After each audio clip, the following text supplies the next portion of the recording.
Good morning, everybody. I'd like to start this Change the Mascot forum now by thanking you for attending this Change the Mascot forum on the importance of eliminating the last vestige of racist images, call it mascotting, if you will, of a people who in their own languages call themselves human beings. Ungwe Hungwe in the language of Iroquois people translates to mean original people. If asked what race we are, we would respond to you, why, we're human beings. We are Ungwe Hungwe.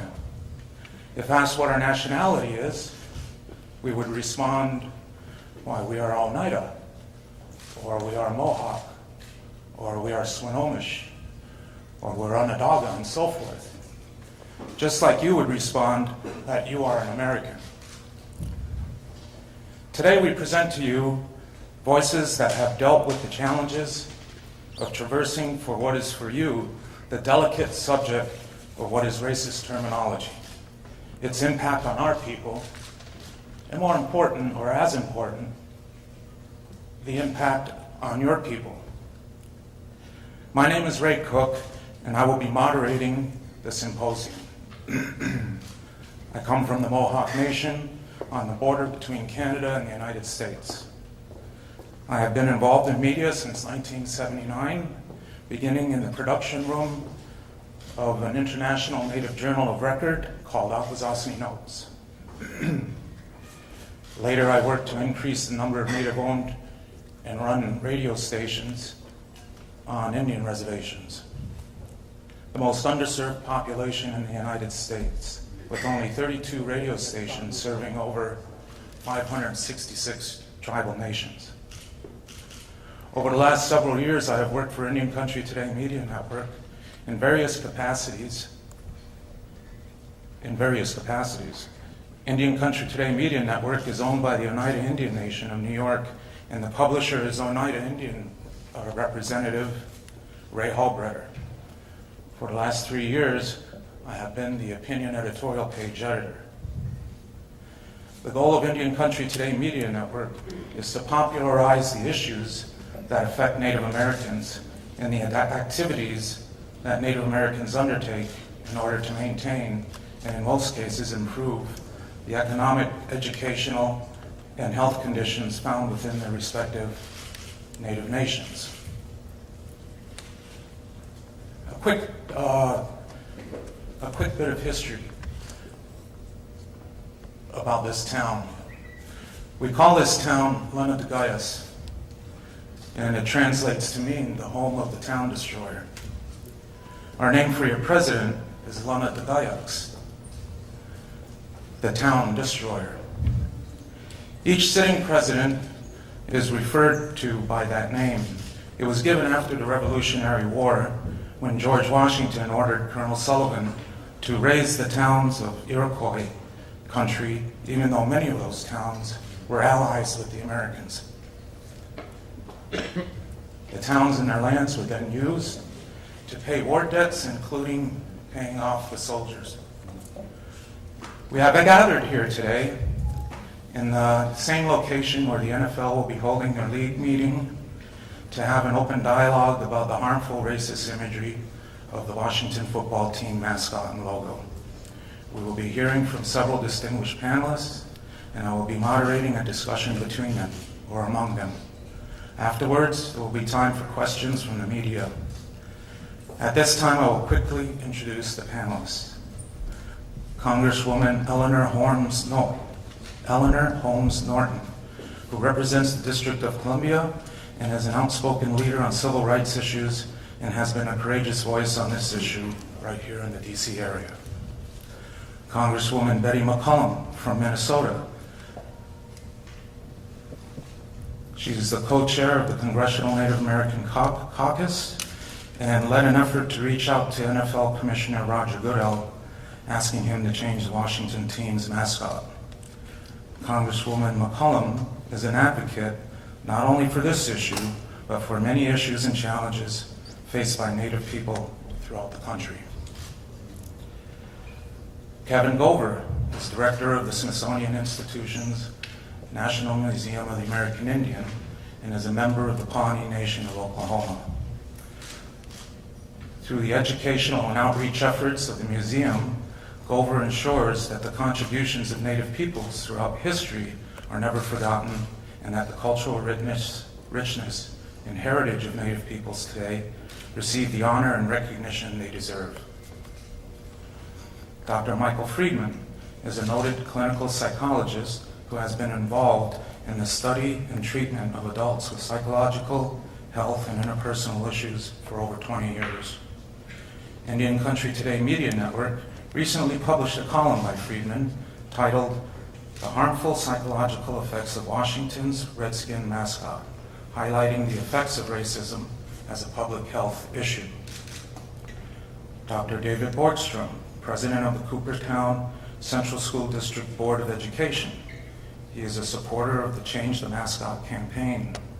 Earlier this year, the Cooperstown School District decided to change its school mascot from Redskins to Redhawks, providing a model for the rest of the country to follow. And of course, that change made at Cooperstown was initiated not by the adults, but by students themselves. We are pleased to have here with us today Catherine Borgstrom and Emily Goldberg, students from Cooperstown. These courageous individuals led the charge for change at their school. The Oneida Indian Nation was so moved by this effort that a $10,000 donation was made to the school district to help offset the cost of changing the school sports uniforms. And finally, Mr. Ray Halbritter, Oneida Nation representative. Mr. Halbritter has led the way for the Change the Mascot campaign and has been outspoken on this issue since day one. You have heard his voice in the radio advertising spots aired right here in D.C. and in cities following the team across the country from Green Bay to Oakland. Mr. Halbritter has worked tirelessly on this issue and knows how important it is not only to all Indian country, but to the entire country. That the NFL listen to our voices and takes a stand against the racist mascot is a priority. Halbritter earned his law degree from Harvard Law School and a Bachelor of Science degree in Business Administration from Syracuse University. He served as chairman of the Turning Stone Resort Championship and the Upstate New York Empowerment Fund, the charitable arm of the tournament, which raised hundreds of thousands of dollars for dozens of Central New York charities and civic groups over the history of the tournament. He serves on the boards of directors of Environmental Media Association, Harvard Native American Law Board, Montpelier Springwater Company, Mohawk Valley Edge, the Hoffman Company, and the American Revolution Center.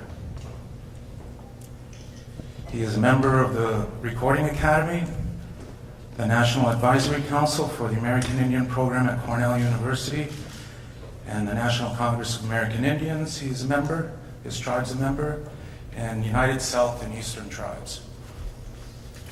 On a more personal note, Mr. Halbritter is an avid golfer and passed the PGA, the Players Ability Test, in 2009, the first stage to becoming a member of the Professional Golfers Association. And he did this on his first attempt at age 59. Mr. Halbritter will now say a few words, and then we will begin our panel discussion. Following our discussion, Joel Barkin, Vice President of Communications for Oneida Indian Nation, will lead a Q&A session for media and other attendees here today. We will also hear, right after Ray Halbritter, the Congress people in attendance to give their opening statements. I want to thank everyone for being here today and bring you greetings of peace from my people to the people here and all people. I want to begin by thanking our distinguished panel, and in particular, of course, thank you, Congresswoman McCollum and Congresswoman Holmes-Norton, for being here to take their time. There's many issues they have to confront. I know that they're very busy today, may have to leave early, But the fact that you made this event a priority and you're scheduled to be here speaks volumes about the leadership that you provide for the people you represent. I also want to recognize, it's important to recognize people who are joining us here today in the audience. Jacqueline Johnson Plata, Executive Director of the National Congress of American Indians. Brian Patterson, President of the United South and Eastern Tribes. Suzanne Schoen-Harjo, President and Executive Director of the Morning Star Institute, and someone who I'm just following her lead. Aaron Bailey, Director of the Center for Native American Youth. David Grosso, Washington, D.C. City Council member. I would like to begin by thanking President Obama for his comments over the weekend and waking up the country on this issue. As the first sitting president to speak out against the Washington team name, President Obama's comments over the weekend were nothing less than historic. We were so gratified that the president expressed the view that if he was owner of the Washington professional football team, he would consider changing the name out of respect for the people it offends. Isn't that the real issue? No matter what the history of something is, if it's offending people, then it's time to change it. And this is a great time to do it. Regardless of the history, regardless of its legacy, it's offensive. It's a dictionary-defined offensive term.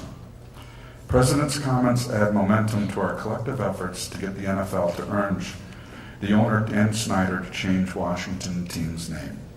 It is appropriate for many reasons that we meet today in Washington, D.C. The Oneida Nation's connection to George Washington goes back to the founding of this country. Oneida Indian people have fought and died in every war this country has ever fought. We deserve to be treated better. We're first allies and of great significance because Washington was indeed someone we knew and a friend of ours. We helped him at Valley Forge. We helped him throughout the campaign when the outcome of that conflict was uncertain. And we know how much we revere the people who fight for this country. Last month, the Oneida Nation launched our Changed Mascot campaign in radio ads across the country. We are asking the NFL to stop using a racial slur as the name of Washington's football team. As a proud sponsor of the NFL, the Oneida Nation has a vested interest in the league being a unifying force in communities throughout America. This name is not a unifying force, it's a divisive epithet. That means finally changing that name, which is an epithet and an outdated sign of division and hate.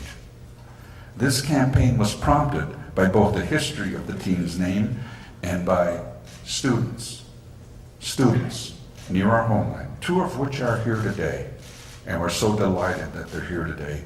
They courageously voted to stop using the same name for the sports team at Cooperstown Central High School. And you can see the jerseys right here we brought, before and after. What a difference, what an inspiration, what a generation they represent. It gave us renewed hope and inspiration and vigor on this issue. In recent weeks, NFL Commissioner Roger Goodell called for the league to begin listening to the critics of the name.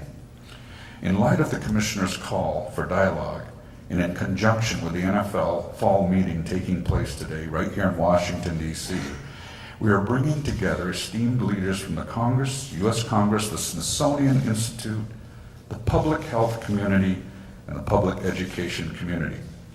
We invited NFL officials to attend today's conference and are holding it here at the NFL fall meeting with the goal of beginning a formal conversation with the league about changing the Washington team's name, a team that represents our nation's capital and represents our nation to this country and also the rest of the world.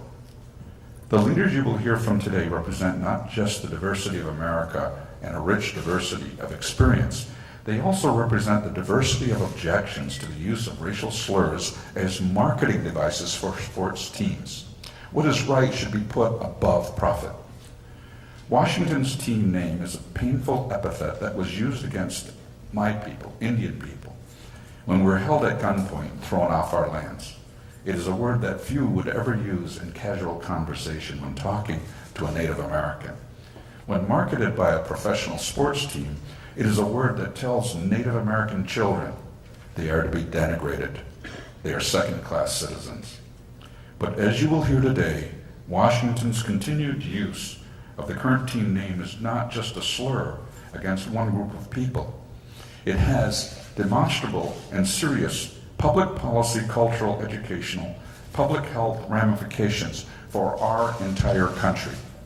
It means all of us, all of our families, all of our children. It also is prompting community outrage at the local level here in Washington, and it is prompting national news organizations to rethink their use of a racial slur when covering Washington's team. Our hope with today's conference is that we explore all of the issues that the debate over the team name touches.